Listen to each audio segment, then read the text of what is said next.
Welcome to PsychicBent. My name is Carrie. And I'm Kim. We are two sisters wanting to help other psychics learn and grow in their abilities and to help educate about spirits, angels, and everything psychic.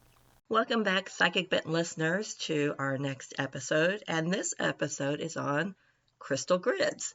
Kim got very excited on our last research that she had done for Claire development, and crystal grids kept popping up.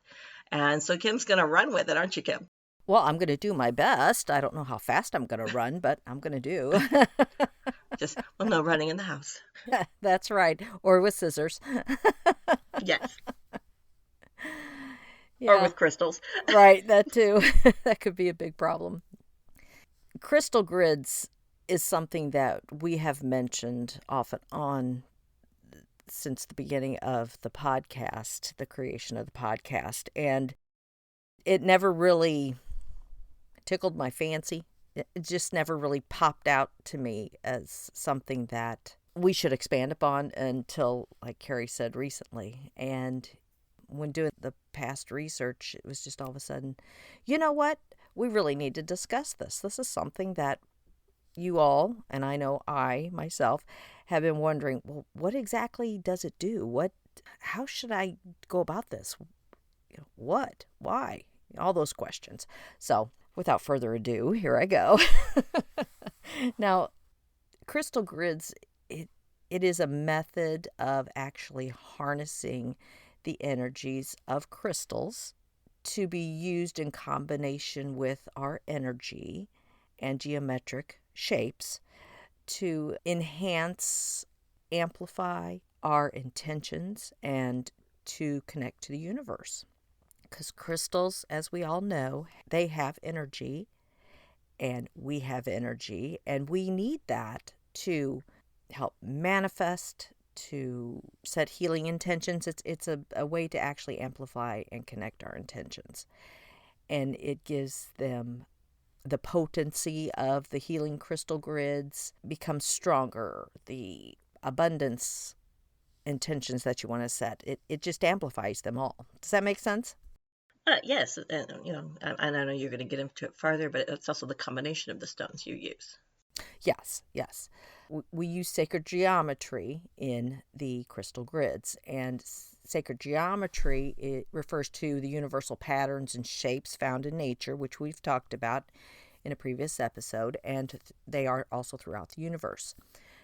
These are things such as the spiral nautilus that we talked about on the nautilus shell, the spiral, or the hexagon of a beehive. Sacred geometry can be found everywhere in the universe and in the galaxies. The shapes of snowflakes are also sacred geometry. Shapes such as the Metatron cube is used with the crystal grids. This pattern is derived from the life flower and contains the platonic solids that we had talked about before. Please see that episode where we give descriptions and uses for the platonic solids. The Metatron cube is also associated with balance, harmony, and the integration of spiritual and physical energies. So it's the powerful template for grids aimed at transformation, healing, and enlightening. So you see how that's a good item to use whenever you're going to be setting out your sacred geometry. If your intentions involve balance, harmony, integration, transformation, healing, and enlightenment, that is the perfect floor mat or base for your crystal grid layout. Now, Carrie, with those types of intentions, do you know of some crystals that you could recommend to go towards transformation, healing, enlightenment? What's important is to start with a clear quartz or to have clear quartz on your grid, because that is the master healer and it's the conductor, so to speak. So your clear quartz is going to amplify the energies of the other crystals. So I highly recommend using clear quartz. The grid is a great manifesting tool as well. So if you're wanting to manifest whatever, like rose quartz would attract love and harmony. Green aventurine can attract wealth. Amethyst is great for spiritual awareness and also can help you relax. So that would be very important. Citrine brings success and abundance. Okay, so selenite is a great addition because that lends clarity and it also cleanses. Because keeping your stones cleansed during using a grid is very important. So selenite is a good one to add to that. Like we talked about, rose quartz is for attracting love and harmony. It's also a love stone, obviously. Rhododendrite is a stone that's used for love as well. It also helps with self-love. Crystals for spiritual development that you could use, like for like a meditation stone. Mm-hmm. Black tourmaline is a stone that you would want to use for stress reduction and anxiety. You can also use lepidolite as well if you don't have a black tourmaline. Black tourmaline is a great grounding stone, though, so I highly recommend everybody should have a black tourmaline in their stone collection. I think it's very important. Mm-hmm. And of course, the quartz not only is amplifying, but it's going to also heighten your intuition. Labradorite is great for helping you to develop your psychic gifts and intuition. So that's a great one to add to your grid if you're wanting to work on your intuition. So you could use lapis lazuli for inner truth, wisdom, and awareness. So those are kind of some of the stones that you would want to use for that particular purpose of meditation. Mm-hmm. So those are some of the basic stones I would recommend. Great. Those are very important, everybody, whenever you are working with the grids. That's the primary thing, the crystals. You know, Mm-hmm. so another, Without them, there's no grid. that's right. Another example of the base layout for the crystal grid is the Flower of Life, and it's excellent template to use for unity, wholeness, spiritual connection, if that's what you're wanting to set your intentions for. Another one is the Seed of Life. It's a real good one for manifestation, abundance, and planting the seeds of your desires. Another good one is Sri Yantra. This one represents the union of divine feminine and masculine energies, making it a potent choice for grids related to balance, relationships, and awakening. And another one that's commonly used and is very powerful is also the spiral, which you find on the backs of seashells. This template is focused on personal growth, healing, and embracing life's cycles. So those are examples of the sacred geometry shapes that you could use for specific intentions that you're wanting to set or for what you are intending to manifest. So by incorporating this sacred geometry into your crystal grids, you create a conduit for your intentions to be transmitted to the core of the universe and amplify the energy of the crystals and strengthening their individual vibrations. How it works is the crystal grids themselves operate on the principle of law of attraction, which states that like attracts like. So when you create a crystal grid, you're combining those energies of the various crystals and arranging them in a specific geometric pattern to manifest your desires and intentions. And this powerful combination of that energy and geometric patterns, it all amplifies the energy of the crystals and connects your intentions with the universe. To construct the grid, you'll use a center stone, way stones, and a specific geometric combination of crystals. The center stone, as Carrie mentions, serves as the core of the grid, channeling the energies of the surrounding stones into it. And this creates a balanced and potent energy flow, allowing your intentions to be amplified and manifested.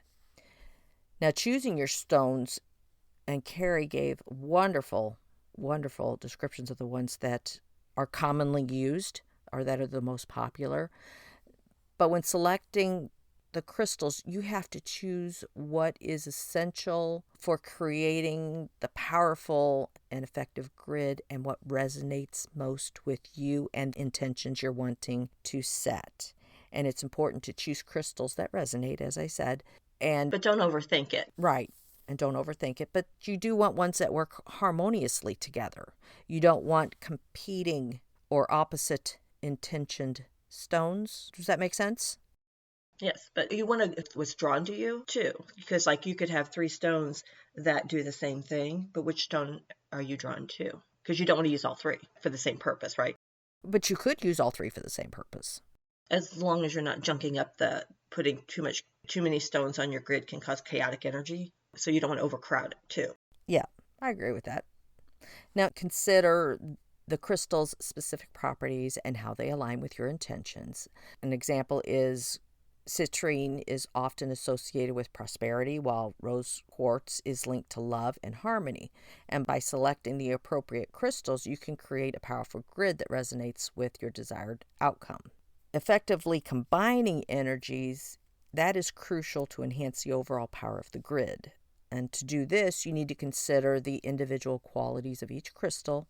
See, but there is a thought process that does have to go in it with this besides just what resonates with you. And how they interact with each other is important. So it's essential to evaluate the general energy of the grid and how the combination crystals will influence it. Selecting the right crystals, you have to also consider the size and shape. Okay, so when you're laying them out on a grid, you place them where it feels right for you to place them, as long as you begin with your center stone. And you don't want a giant crystal at one point and it takes up, you want ones that fit within the grid, the right size within the grid. Does that make sense? Yeah. Your center one could be good and big if you want, but you don't want it taking up the entire grid itself. Right. This ensures the grid is suitably balanced and that the crystals can interact with one another effectively. When setting up your crystal grid, hopefully we've given you a better understanding of the crystals, the grids themselves with the sacred geometry and crystals' energies by Carrie giving us what the crystals are used for. It's time to create that grid. To begin with, as with everything we've talked about in previous episodes, you need to prepare the space for that grid.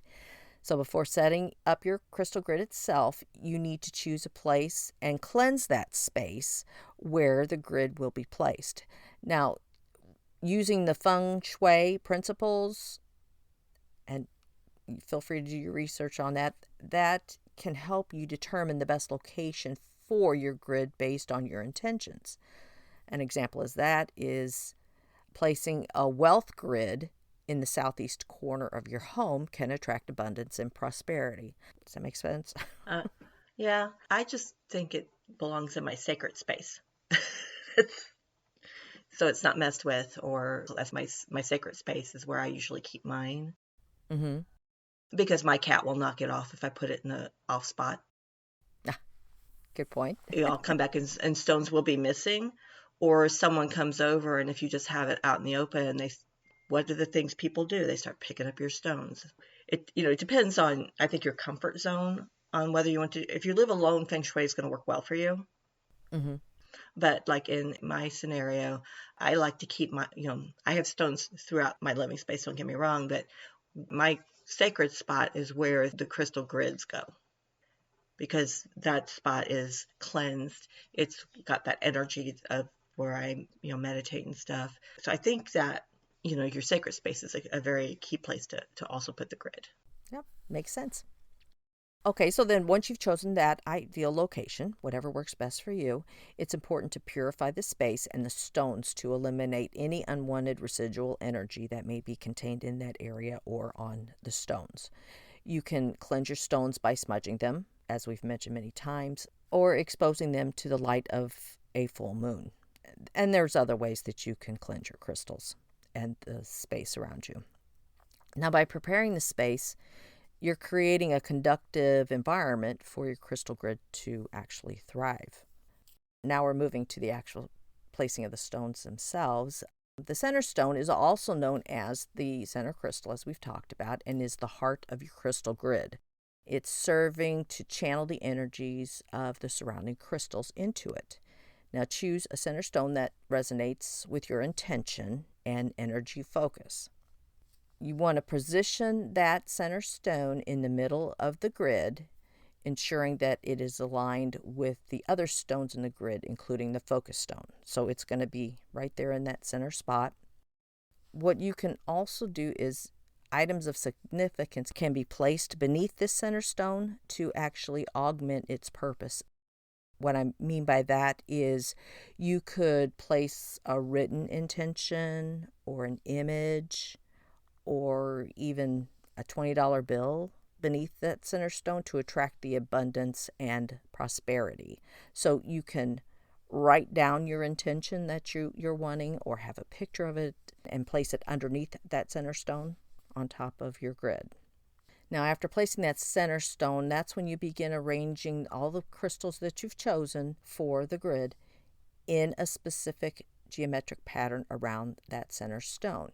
You can use one of these traditional grid. A traditional grid is like the 5-pointed star, or the other grids that I mentioned a little earlier. Or you could even create your own unique pattern based on your intentions and your creativity and what you are drawn to as far as a pattern that you want to make on your own. When you are arranging the geometric shapes, you need to ensure that the crystals are placed in a balanced and symmetrical pattern. And this promotes harmonious energy flow and strengthens the connection between the crystals themselves and what your intention is. And with the crystals arranged, you're a step closer to actually activating the power of your crystals. Do you have any questions or anything you'd like to add so far, Carrie? Well, I don't have a question. I think that you could use pillar stones, you could use tumbled stones, you could use stones cut like pyramids. You could use almost any kind of shape of stone, couldn't you? I guess it is a question. I guess I do have a question. Yes, yes. Because I mean, I've got the pillars, the small pillars that that you stand up. I've got the stones that are cut in shapes, and I think for whatever your intention is for your grid, you can use the different shaped stones as well. Yes, you're not limited to just the little round tumbled stones or anything like that.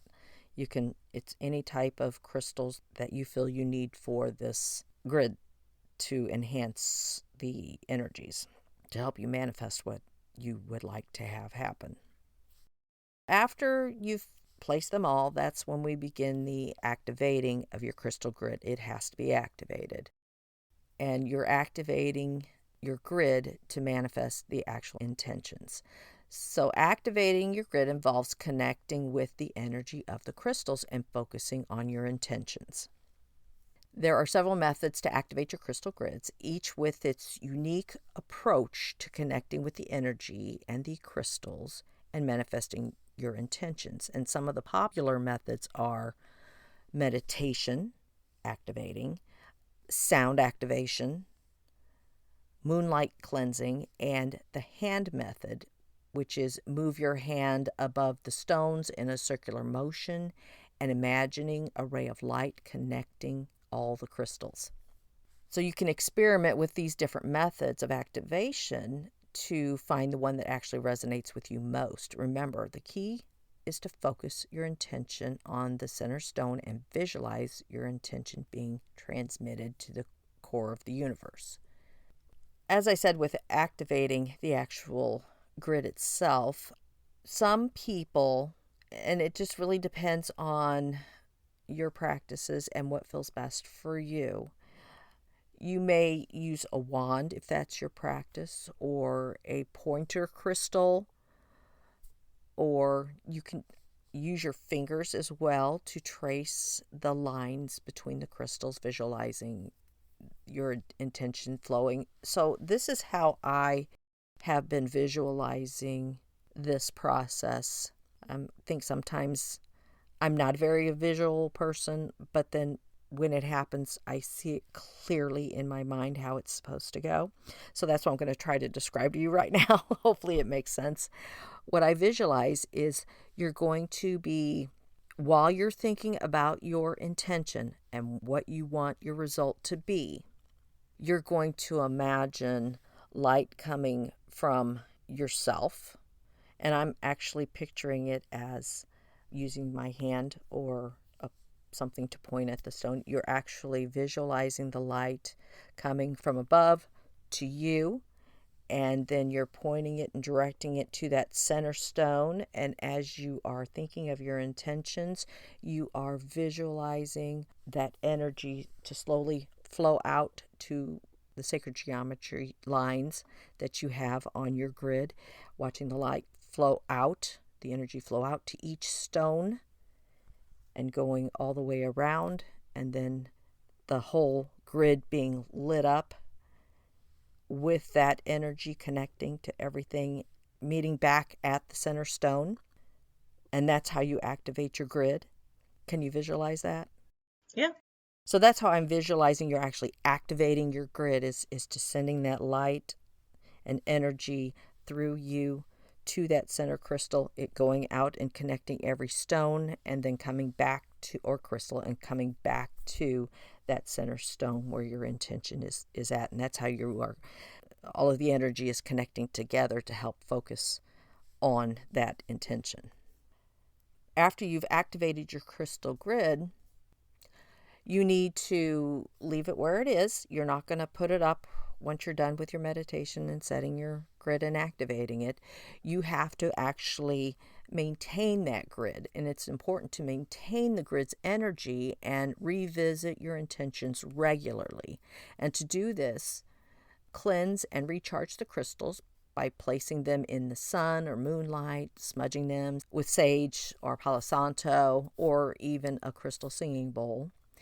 And then reevaluate your intentions at least once a month to ensure that your grid remains aligned with your goals, and that by maintaining your grid's energy and staying connected to your intentions, you can manifest the desired outcomes and experience the full potential of that crystal grid. It is important to do, it's more or less doing a health check on the grid itself to make certain that it is still charged and working the way you are intending, that it's fully charged, ready to go. If you decide that your intentions have changed or your manifestation has changed a bit, this is when you can work and replace crystals with other crystals, because the crystals you may have in there may not necessarily fit the new manifestation or direction that you're going. So you reevaluate the crystals, swap some out if you need to, remove some if you feel it's necessary, add more if you need to, recharge it, reactivate it, and let it do its work. You yourself have to keep thinking of your intention. Does that make I want to sense? just jump in there and reiterate things we've talked about in the past with different episodes, is the language you use when you're setting your intention. You don't want to use any language that's not positive. Mm-hmm. An example, if you were wanting to create a grid for your career, you could set the intention or write this down. I am successful and fulfilled in my career, doing work that aligns with my purpose and brings me joy. Those are all positive, Mm-hmm. positive words. For abundance, I am open to receiving abundance in all areas of my life, including wealth, love, and opportunities. It's really important when you're creating any manifestation that you're trying to do that you're always really focused on using positive words. I just want to throw that out there. Oh, that's very important. Yeah, definitely. Yeah. Going back with the crystal grid itself, once you have become comfortable with using the crystal grid and where you are placing your stones and things like that, don't be afraid to personalize. You can personalize and customize the crystal grid. You can incorporate unique elements and designs. You can create patterns that are more meaningful for you, whatever resonates with you. And you can always add personal touches to it, such as photos, symbols, patterns that have a special meaning for you. You can add natural elements around the grid, such as flowers or leaves, that can strengthen the energies of these objects. They help with the actual intentions. You can also do candles to incorporate I the was about to say that. Like, going, say candles, say candles. That's what's going on in my head. You can do candles. Thank Yes, you for you're mentioning wel- candles. you're welcome. So you can incorporate candles as the element of fire and create a sense of ritual in your grid sessions and such. Just experiment with different elements and designs to create that grid that resonates with you and your intentions. Remember, the key to the powerful grid is to make it personal and meaningful. So don't be afraid to think outside the box and use your creativity. I personally, whenever I start, and I can't help this, whenever I start doing something new, I have to do it a strict way. I have to step by step by step, point A, B, C. I got it. I have to do it that way until I am finally comfortable with it. And then I can start implementing the creativity that might work better for me. That's just how my brain works. Guilty. But don't be afraid to step outside the box and add your own personal touches to it after you've become comfortable with using grids and setting intentions. So, we've already talked about how to tailor the grid to your specific intentions. Carrie, what else do you have as far as the crystal grids? Well, there are some common mistakes that do happen when you're first starting out with crystal grids, and even if you've been doing crystal grids for a while. One of them I mentioned earlier was too many crystals or overcrowding your grid can create a chaotic energy instead of the focused intention. If you're wanting to set the intention of love, don't put all the stones that out there that could do love. Because Kim mentioned earlier, they have to work together. So you want to search for the stones and place them on the grid without overcrowding the grid. You don't need to fill up all the little boxes, so to speak. You know Mm-hmm. what I'm saying? Mm-hmm. So don't overcrowd. Another one is forgetting to cleanse your crystals regularly because they are building up with negative energy. And so when you set your grid, you do need to come back and cleanse them, the stones, periodically. If you just set up your grid and you don't mess with it, don't visit it daily, and then cleanse the stones, then it could lose, it's not going to work for you because the stones build up and need to be cleansed. And a lot of people don't cleanse their stones on a regular basis, especially if you have a lot of stones. And some people wait just for the full moon to cleanse their stones. But if you're doing a grid, you are going to need to recharge and clean these stones periodically. And a lot of people forget to do that. And the final thing I have is, and we've touched on this before with manifesting, you got to do your part too. You can't expect the crystal grid to do everything and you don't do any actions yourself to move towards what you're manifesting. If you're trying to manifest a new relationship, a love relationship in your life, but you never go out, the grid's not going to work because you're Yeah. not doing your part too. You have to go out. You're not going to meet somebody if you stay at home all the time. So you also have to kind of think about what you're manifesting. Well, what work do you need to do to also to work with the grid to get where you need to be?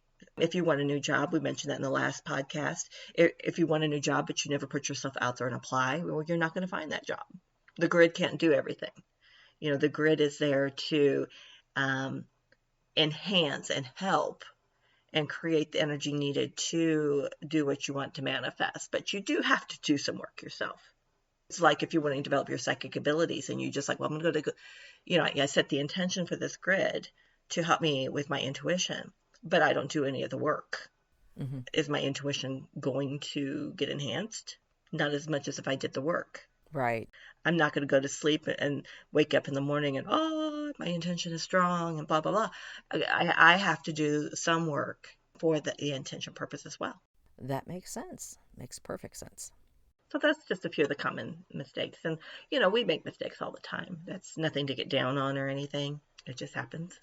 Yeah, exactly. It happens. That's right. And also keep in mind that, and I could be wrong on this, Carrie, correct me if I'm wrong, that maybe this intention that you're trying to set may not be what is for your best purpose at this point in time in your life. and you can't Correct. Yes. yeah, it may not be an immediate resolution to your intention. You may Right. have to. If you're trying to yeah, if you're trying to manifest something that is not what spirit has in store for you, you're going to be getting signs. And trust me, if you're stubborn about the signs, they get worse. I can tell you from my personal experience. So sometimes the answer is no, because it's not the right time. So, I mean, you do need to be mindful of what you're trying to manifest. And sometimes manifesting takes time. The universe has to put things into place. Hmm. You might be manifesting abundance and finances and career growth. Well, that takes time. If that's the intention, you keep cleansing your grid and you keep going with it. And if you need to interchange some stones out, go with what you feel you need to do. But sometimes it takes time when you manifest. I mean, the last big thing I manifested, it took what Kim, 6 months? Yes, it took about 6 months. Hmm. It took about 6 months, and part of the problem or the delay in it was I was manifesting something that wasn't going to. I was trying to manifest something the way I wanted it to go, and that's not how spirit wanted it to go. So I had to change midway what I was manifesting, and once I made that change, then it happened pretty quickly. Right. You also have to keep in mind, like you were saying, is what you're trying to manifest what is really supposed to happen. And so if your grid is not working, then you might want to go back and cleanse your stones if you feel it's not working and revisit your intention. Are those words all positive? Do you need to modify your intention? Do you need to change it? So you might need to go back and see you're in a different frame of mind now, especially if you've written down your intention and put it under the stone. Take that out and take a look at it and see, do I need to change this intention? Or has this intention really happened, but just not the way or the You wanted magnitude it. that you wanted it to? Yeah. Exactly. That's a good call out right there. You need to revisit it because as humans and our human nature, sometimes when we try to manifest something, ego gets involved. And you may need to go back and reevaluate what your intention is and what you really do want. Especially when you're first starting out manifesting, it's very difficult to stay focused on the one thing you really want those stones to do for you. That's true because I think sometimes, especially at the beginning of my journey in that area of manifestation and setting intentions, it would shift. I would shift it while first starting out with that manifestation. It's kind of like my mind would wander in it.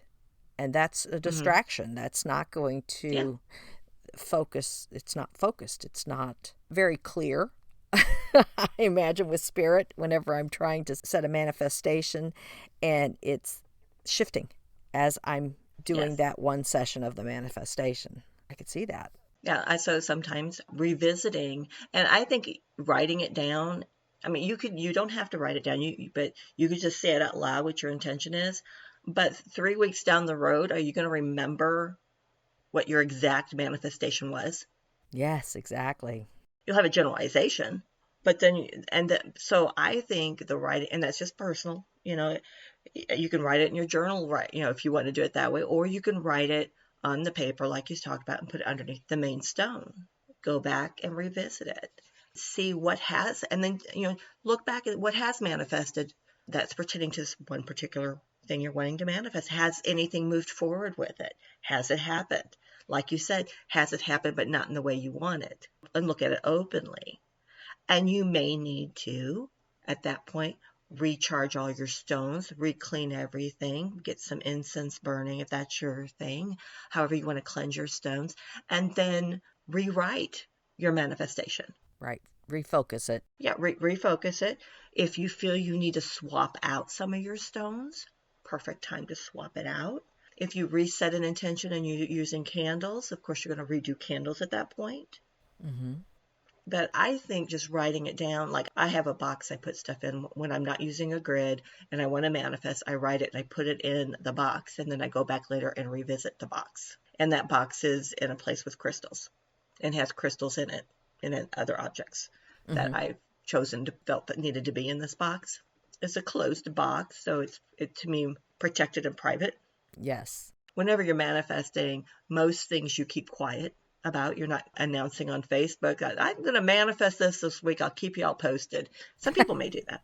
I don't know. When you're manifesting, I think that's between you and your spirit team and the universe, and working with whatever your practice is to make it happen. Right. Sometimes how you manifest needs to be changed.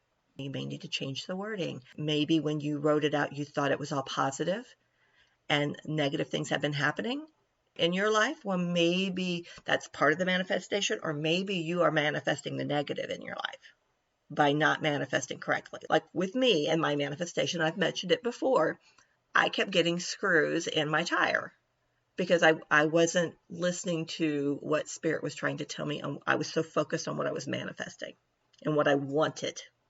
And what I wanted isn't what I was going to get, and no one likes to be told no.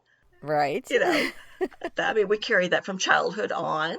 By the time I got the third screw in my tire, it was pretty much, okay, I get it. This is getting expensive. I can't keep buying tires.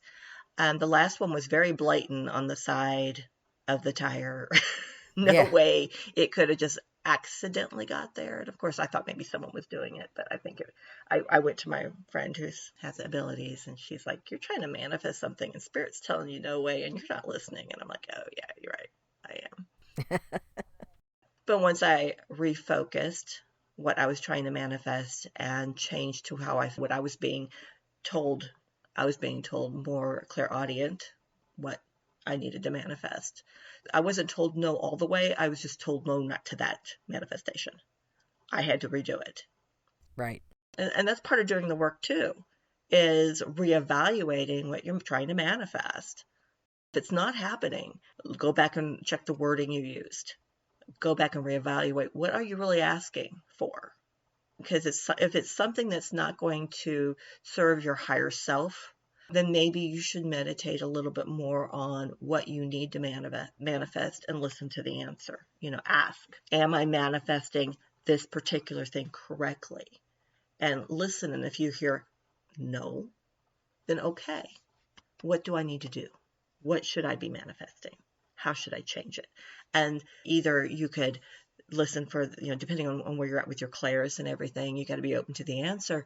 Maybe you receive messages better when you're sleeping. Set that intention before you go to bed and ask spirit to tell me what way am I supposed to manifest this, and or how I'm supposed to ask for this. And then in the morning, write down whatever you got.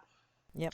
I think those are a lot of tools that we get so caught up in trying to do something for the first time, and we try to make it perfect, and and it always messes up because it can't be perfect. It's your first time doing something. Right.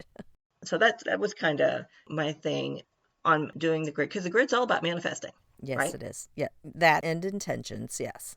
Intentions, yes. You could use it on a daily basis, to work with it. And I think that's the key is, even just sitting a few minutes a day near your grid and just focusing your attention on your intention. That was difficult for me to say. That's going to help too. So there is work to do with it. You just don't want to set it up and walk away. Right. And to me, if it's in my sacred space, then I'm going to see it every day. I'm going to work with it every day. Mm-hmm. Right. And my personal belief, I think you can have different grids going at the same time just by using the different layouts of the grids. I would think so. Yeah. Yeah. I mean, if you've got the space for it, I think that is really, it can be done, because like the Metatron cube is a different focus than if you're doing one of the other grids. Mm-hmm. Right. So I think that depending on which geometric pattern you want to go with is very important also in what you're trying to manifest. So you could have different grids going at the same time. Yeah, I agree with that. And one thing that you could do, this just popped into my head, is if you had an intention that you wanted or manifest something at work, or set an intention for work, there's no reason why you couldn't cleanse a spot at your desk somewhere that you could set a personal grid there at work somewhere. Not where everybody could see it, but if you had that grid going at work, that would help you focus your intention there, or help Yeah. with your focus for that intention that involved work. Right. You're there every day. Mm-hmm. And at work, you could cleanse the stones because you can't really smudge them. I mean, if you're in an environment, there's no window, and obviously you can't burn sage. You can use spray smudging. You can use selenite. You Right. can use the light focusing intention that you did earlier, that exercise, to do that. But the key is to also obviously have it in a place where no one's going to mess with it. Right. I have people walk to my desk all the time and pick up a stone, and I'm like, okay. So but like I have a cubby hole where I could put it. I might do that at work. May have to do that. It's just another way that you could, that way you're seeing it. If it's involving something like at work, then Mm-hmm. you can have it at work, and then that intent, that'll remind you to interact with it for that Yeah, and I purpose. think like at work, if I were going to put one and take one to work and have a place where I can stash it and still work with it, I would probably do something like the seed of life. Mm-hmm. Because to me, the seed of life, it helps you with your chakras and helps raise your vibration and it helps you feel better emotionally and spiritually. And I think at work, feeling better emotionally might be a good idea because it can be a stressful environment. And I think that particular grid would work good with trying to love, peace, security, and bring in your higher power. Mm-hmm. And I think that might make you a little more powerful at work. Whereas, if you were going to use, let's say, the flower of life symbol, Mm-hmm. to me, that one takes the most stones. Yeah, I think that one could take the most stones. Yeah. So it may not be a practical thing to bring into the work environment and have all these stones. The points, they do show us that different paths all come together. But I just think that's not one I would resonate to take to work with me. Yeah, I would agree with that. The Metatron's cube is more for enlightenment and spiritual growth. So, I mean, you could use that because that also includes, bringing in harmony, Mm-hmm. that kind of energy. I mean, so you could use the Metatron. I just feel more, I don't know, for me, the seed of life, it would be more appropriate and would not utilize as many stones. Right, because the seed of life is, for our listeners, is 7 circles overlapping to make a circle, and it looks like a flower. Yeah, it's like when you used to, growing up, that spirograph. Remember that? Where you Yeah, put the pin and you do right. these little, that's what it reminds me of. Doing sacred geometry with spirograph when we were growing up. Didn't know it. Didn't know it. Didn't know it. But again, it's kind of like what you said. You have to pick the grid that's resonating with you. Yes, yes. So if you're one who is very sensitive to energy, you may not want to use the flower of life because of all the stones might be too chaotic for you. Yeah. If you're just starting out with stones. Mm-hmm. If you're one who's into the stones and you're loving the stones, the amount of stones you use in that, because you could use a lot of clear quartzes in between your stones in that one. You can incorporate more stones in that design, but like I said, you could really add more clear quartzes to help amplify the whole grid. At work, I would recommend placing grounding stones on the outer edge and protective stones on the outer edge, Mm-hmm. like tourmalines or anything that's grounding for you, obsidian around, Right. just to give that little extra spiritual protection at work. Yeah, makes sense. Now, there is another grid that you probably wouldn't consider it as doing a crystal grid, but you could actually grid a room with crystals. And gridding a room with crystals, that involves strategically placing the crystals in various parts of that room to create a very harmonious energy field. And Yeah, I yeah, do that. yeah, I do that, that is and I actually don't tell anyone what it is. and that is actually creating a crystal grid as well, but it's just in the room for protection, harmony, or if you are doing the specific intentions. For example, if you have a home office, you want to put specific crystals in the corners of the room, like citrine in a home office, to help promote abundance or set the intentions of abundance while working in your home office. So that's also a crystal grid, is by actually putting crystals throughout your room or your house to set those specific intentions. Now, as far as protection, you could always put those, like you were talking about, the black tourmaline or the obsidian. You put those near the entrances of the room and the windows. That's how you're putting up your protection. And if you're doing harmony, you could use the rose quartz and amethyst around the room to promote a peaceful atmosphere, which is something that I believe I've seen in your space. Yes. And at my cubicle at work.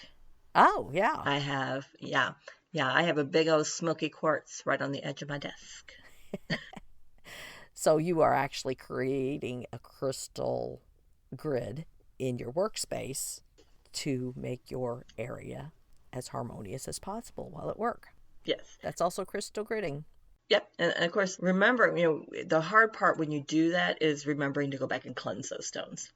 Yeah. Because you forget they're there because you're so used to them being there. Mm-hmm. Right. So that's where sometimes you need to just have a weekly maintenance schedule. Yeah. Today I'm taking care of the grids. That's right. So, cleansing the grids today. That might be, set up a practice for that. Because stones do soak up a lot of energy. Sometimes stones can break because they've absorbed so much they can't do anymore. Right. Or that stone no longer is helping you because, it has served its purpose and it's no longer needed.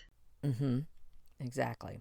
Well, did you have anything else you wanted to add, Kim, I almost said sacred geometry, to the crystal grids? So that's all I have on this episode, Carrie. I'm sure there's probably other points I wanted to make, but I've expressed what I think I need to express. Hopefully it made sense with everybody. Well, we're on the back end of things. We're having technical issues that just popped up, so it's kind of like I think we need to, definitely end it here. I think there's a lot of great information, and hopefully the listeners get a lot out of this episode. I hope they do too. All right. Thanks, everybody, for listening to Psychic Bent. Please reach out to us on Psychic Bent Podcast on Facebook. And send us any emails, questions, comments, anything like that, stories at psychicbent1@gmail.com. Thanks, everybody. And please follow us on any of the platforms that you listen to your podcasts on. All right. Sounds great. Okay. Bye, everybody. Bye. May your light shine bright. Thank you so much for listening to our podcast, Psychic Bent. If you enjoyed Psychic Bent, please follow, rate, review, and subscribe wherever you listen to Psychic Bent. We can be reached on Facebook at Psychic Bent Podcast. Our email address is psychicbent1@gmail.com. May your light shine bright.